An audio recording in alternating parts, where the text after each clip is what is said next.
চূড়ান্তভাবে শাসক দল বিজেপি এবং তাদের পোষিত যারা তাদের মদত পাচ্ছে, বিজেপি নিয়ন্ত্রিত যে তথাকথিত বিরোধী দল বালিশ তৃণমূল,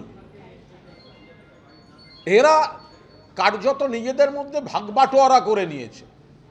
স্ট্যান্ডিং কমিটি ন্যাক্কারজনকভাবে তৈরি হয়েছে।